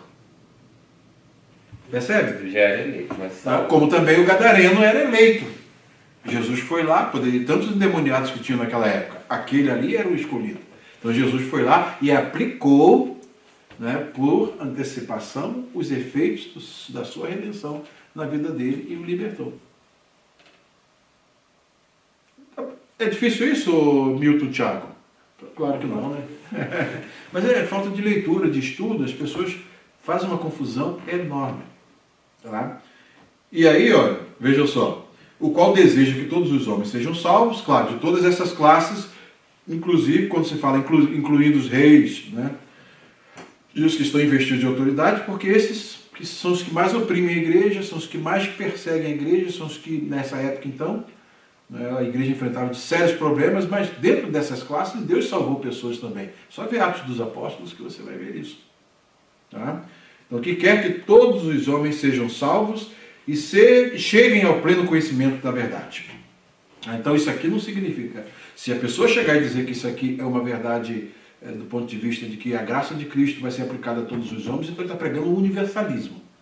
E aí ele está hereticamente orientado, porque a Bíblia não ensina que... Então ele vai pregar que já absolveu Judas do inferno e de todas as penas eternas, e já está fazendo até, alguns estão aplicando até isso aí a Satanás, né? Que tem aqueles que, até que Satanás vai ser perdoado no final.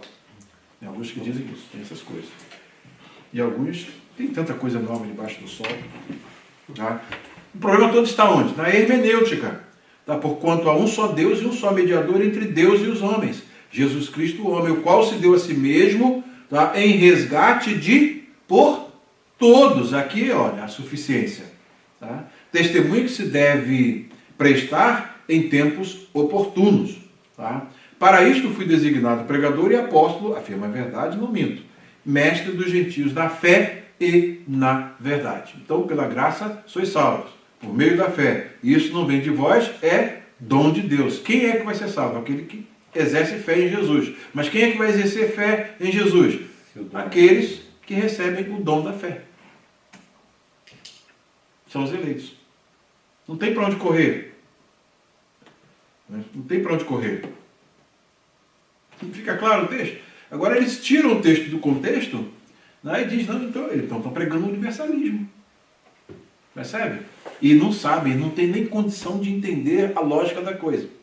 Quando eu fiz os extremos lógicos do arminianismo, levando, né, Ricardo Gondim, vai declarar-se teísta aberto em pouco tempo. E o que ele está lendo? Eu citei, ele está lendo esse Clark Pinnock. Todos lá no monergismo, tem lá a bibliografia que eu cito dos livros que Clark estava lendo. Era o efeito direto. E não deu outra. Dentro de pouco tempo ele estava declarando que era teísta aberto daí para frente e abriu com a Assembleia de Deus, criou lá a Assembleia de Deus Bethesda. Até hoje ele está lá, pregando o teísmo aberto. É uma consequência, gente, é o extremo lógico do arminianismo. Ele abriu uma outra Assembleia? Dos 5 pontos do arminianismo. Isolou da Assembleia CJDB. Foi expulso do Ministério de Madureira, ou qual era o ministério. Até aí tudo claro? Tudo tranquilo? Então, e esses princípios, então, isso aqui não tinha nada a ver. Volta lá para o seu lugar. Esses princípios, então, tá, são os princípios que estão dentro de uma matriz que não foi criação da época da Reforma Protestante. Tem embriões aqui na história. A época patrística, aqui Agostinho e os princípios reformados de interpretação. Os princípios reformados. A reforma teológica e eclesiástica do século XVI foi o resultado de outra reforma. Tá? Uma reforma hermenêutico-exegética. De fato, a redescoberta das doutrinas bíblicas pelos reformadores e a reforma eclesiástica decorrente foram precedidas por um evidente rompimento com os princípios hermenêuticos e com a prática exegética medieval, a qual era utilizada para interpretar as Escrituras e produzir as tradições católicas, que estavam em pé de igualdade com as Escrituras. Daí, quando eles voltaram realmente para as Escrituras, e começaram a interpretar Gálatas, começaram a interpretar Romanos, que a salvação a justificação é pela fé, sola fide, aí vem o princípio sola fide, né? Só a fé. Então, peraí, depois, sola escritura? Não, por que tradições? As tradições não, a escritura que tem que ser a regra de fé e prática. E aí vem os solas, solo Christus, né? Soli Deo Gloria no final, sola escritura, sola fide, os 5 solas, vamos lá. Sola gratia, sola fide, solo Christus, sola escritura, soli Deo Gloria. São os 5 solas da Reforma Protestante. Surge como a prática de quê? Princípios hermenêuticos que são chamados na sequência de método gramático histórico. Aí começaram a analisar o texto, passaram a tradição no filtro e viram que ela estava pesando na balança, foram achadas em faltas. E é isso aí que trouxe essa revolução. Outro aspecto importante, dar a Bíblia da língua do povo. Outro grande legado da Reforma Protestante. Princípios reformados. Primeiro princípio que a gente vê. A única regra infalível de interpretação, a regra infalível de interpretação da Escritura é a mesma Escritura. Portanto, quando houver questão sobre o verdadeiro e pleno sentido de qualquer texto da Escritura, sentido que não é múltiplo, mas único, esse texto pode ser estudado e compreendido por outros textos que falem mais claramente. Então, esse contexto que é a intertextualidade, né? O diálogo intertextual, que é fundamental para nós fazermos interpretação bíblica. Segundo princípio, repúdio à interpretação alegórica medieval. Tá? Quanto a Calvino, sua aversão à interpretação alegórica era de tal ordem que ele chegou a afirmar ser satânica, por desviar o homem da verdade das Escrituras. É uma audácia próxima do sacrilégio. Calvino era bem rígido nessas questões aí. Escreveu ele, usar as Escrituras ao nosso bel prazer e brincar com elas como uma bola de tênis, como muitos antes de nós o fizeram. Então, é uma audácia próxima ao sacrilégio. Tá? Daí vem princípios reformados. Única regra infalível de interpretação. A regra infalível da Escritura é a mesma Escritura. Isso aqui nós já vimos. Né? Isso aqui, o slide está trocado. Aí, vamos lá, na sequência. Necessidade de iluminação espiritual. Os reformadores reconheceram a natureza divina humana das Escrituras e enfatizaram o papel do Espírito Santo no processo de interpretação da sua mensagem. Aí diz, mas os reformados não dão ênfase ao Espírito Santo. Gente, Calvino era teólogo do Espírito Santo. Tem um artigo até, acho que um livrinho, um artigo do Augusto falando sobre isso. Calvino, teólogo do Espírito Santo. Porque o pessoal não lê a obra de Calvino, nunca leu, então não sabe nada. Só o que diz. Só mitos. Princípios reformados. Por outro lado, reconhecendo a natureza histórica das Escrituras, os reformadores defendiam a sua interpretação literal, tá? Enfatizando também a importância da gramática da história na compreensão da sua mensagem. Isso aí nós já enfatizamos, que é o aspecto humano. Desenvolvimento do método gramático histórico. Este e outros princípios de interpretação praticados pelos reformadores, Lutero, Calvino, os demais reformadores alemães, suíços, franceses e ingleses, não só Calvino, não só Lutero. São os dois nomes que o pessoal conhece apenas, né? Não conhece os outros reformadores. Viriam a ser desenvolvidos e adotados pelo protestantismo ortodoxo em geral desde então, e se tornaram conhecidos pelo nome de método gramático histórico de interpretação da Bíblia, gramático histórico. Não é gramática histórico, não. É um erro aqui na digitação. Tá? Outro aspecto importante nessa conclusão. A teologia e a praxis eclesiástica deformadas do evangelicalismo moderno clamam por reformas, clamam por um novo retorno às Escrituras. A corrente espiritualista de interpretação bíblica já foi colocada na balança e achada em falta. As hermenêuticas alegórica, intuitiva e existencialista, por não darem a devida consideração ao caráter humano das Escrituras, abrem espaço para todo tipo de exegese. O que é exegese? A exegese, que vem da preposição grega ex, é extrair o sentido do texto. E a exegese vem da preposição grega eis, para dentro. É levar o sentido para dentro do texto. Então, uma é ex, extrair, e a outra é eis. Preposição eis, para dentro do texto. É exegese. É o que muita gente está fazendo hoje, exegeses. Não é exegese, é exegese. Ok? Exegese. O caráter fantasioso dessas hermenêuticas acaba desviando a atenção do leitor ou ouvinte do verdadeiro sentido do texto bíblico, aquele que o Espírito Santo intentou transmitir. Tá?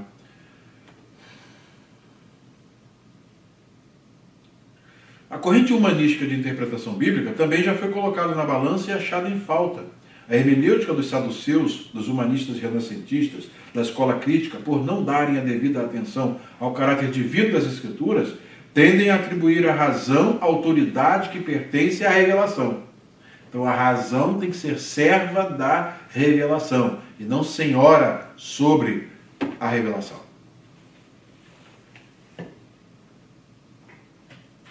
este caráter racionalista, faltou aqui a divisão, da hermenêutica humanista, induz ao liberalismo teológico que acaba negando a legítima fé reformada. Tá? O que fala de fé reformada é fé bíblica. Existem princípios que os reformadores ensinaram que foram revisados posteriormente? Claro que tem. Tem gente que não concorda com muitos pontos de vista de Calvino. Tem reformados, como Lloyd Jones, de vez em quando ele diz, Calvino aqui não foi feliz não, na colocação dele. Mas isso não impede, do todo da obra, ele vai chegar só porque teve um problema aqui, um problema ali, e jogar isso tudo no lixo. Não vou ler, não vou estudar, não vou nem saber que existe. É produto de uma ignorância sem medida. A corrente reformada de interpretação bíblica também já foi colocada na balança da história, tá? Mas foi aprovada com louvor. O método gramático histórico, fundamentado no próprio ensino bíblico sobre as Escrituras e o desenvolvido e aplicados pelos reformadores e seus legítimos herdeiros, por dar a devida atenção tanto ao caráter divino como ao caráter histórico das Escrituras, promoveu as reformas teológicas e eclesiásticas mais profundas já experimentadas pela Igreja cristã. Sendo assim, de um modo geral, a gente viu como a hermenêutica reformada ela traz esse método histórico gramatical, gramático histórico, tá? E esse método gramático histórico é o método que vai enfatizar esse aspecto do horário e equilabutário, que é o título do artigo do Paulo Anglada, do Dr. Paulo Anglada, e que vai dar ênfase ao aspecto sobrenatural e o aspecto humano das Escrituras. Então, com esse equilíbrio e utilizando esses dois aspectos, se procede à interpretação das Escrituras. O que nós vamos ver na semana que vem é exatamente como isso funciona na prática. Como isso funciona na prática, antes de passarmos aos princípios gerais de interpretação, nos princípios de interpretação que nós vamos ver, que estão dentro desse livro aqui. Não sei se vocês têm manual de exegese bíblica, Antigo e Novo Testamento, dois scholars aqui, dois eruditos, Douglas Stewart e Gordon Fee. Tá? Então, esse livro aqui vai dar a síntese que eu fiz, tá, de princípios de interpretação da Bíblia. Vocês virem com mais profundidade, vocês vão ver esse livro aqui. Então, vamos ver Gênesis, uma aplicação ao livro de Gênesis. Vamos ver, de repente, Salmo 82, para nós termos uma noção. Vou pegar alguns gêneros literários, falar um pouco sobre gêneros literários, e a gente vai ver isso, como funciona, como é que Lutero fez, para interpretar Gênesis 1. E foi suficiente o trabalho dos reformadores para ninguém mais fazer nada? Calvino tem um comentário de Gênesis. Lutero também tem um comentário de Gênesis aqui. O volume 12 aqui é um comentário de Gênesis. Mas pararam de produzir a partir daí? Não. Os reformados, à medida do avanço na questão do estudo das línguas, produziram obras como essa aqui do Bruce Waltke, que conhecem o Bruce Waltke, aquele que eu traduzi a obra dele, Introdução à Sintaxe do Hebraico Bíblico, é um homem que conhece a sintaxe para valer. Então, o aspecto gramático aqui dele é fantástico na abordagem que ele faz do livro. E não somente isso, mas ele traz outros elementos aqui que são importantíssimos e que é uma obra produzida por um reformado com uma qualidade extraordinária. Não vou ler porque ele é reformado e eu não concordo com alguns pontos. É um absurdo alguém dizer isso. Então, vamos aprender com quem sabe. Então, é só por hoje. E o Milton Thiago pode nos levar a Deus em oração para nós irmos para casa com toda essa bagagem. Senhor, meu Deus, meu Pai, muito obrigado, Senhor, por essa oportunidade de estarmos aqui, Senhor, aprendendo mais a Sua palavra, Pai. Obrigado, Senhor. Abre nossa mente, Senhor, para que nós possamos absorver tudo isso e colocarmos em prática Amém, nossa Senhor. vida, Pai. Nos nossos estudos e também nossa prática. Assim seja, Senhor. Senhor, nós queremos pedir que nos leve em paz para casa, Pai, abençoa a vida do professor Fabiano, Amém, da sua igreja, Senhor. Saúde, abençoa a vida do nosso irmão Renan, amém. e as famílias aqui representadas também, ó Pai. Nós Assim queremos seja. pedir e agradecer por tudo que o Senhor tem feito em nossas vidas e irá fazer. Amém. É em nome de Jesus que pedimos. Amém. Amém.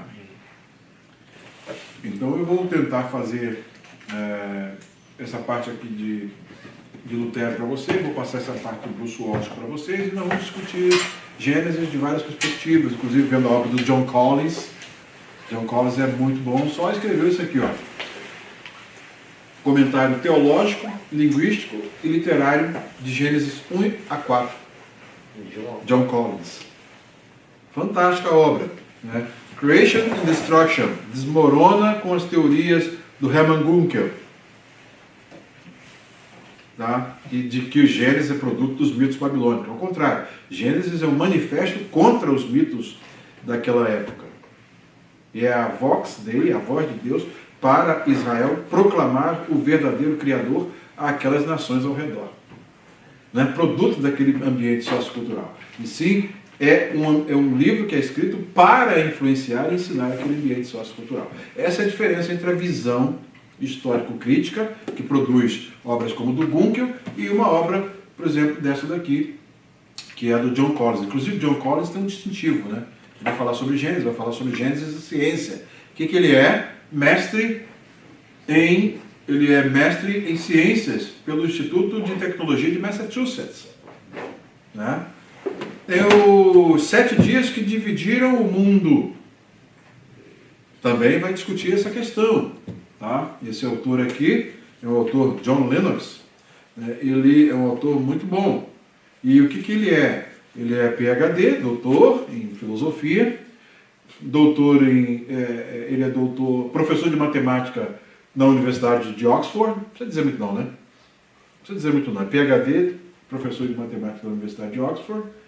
E trabalha com matemática, filosofia da ciência e aconselhamento pastoral na Templeton College, Green Templeton College, em Oxford, e é o autor de alguns livros. Né?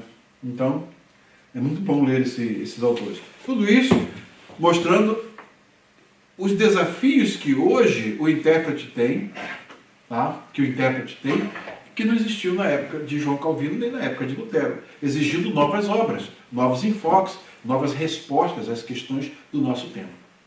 Percebe? Só tem. A gente então prossegue na próxima aula. Deus abençoe a todos.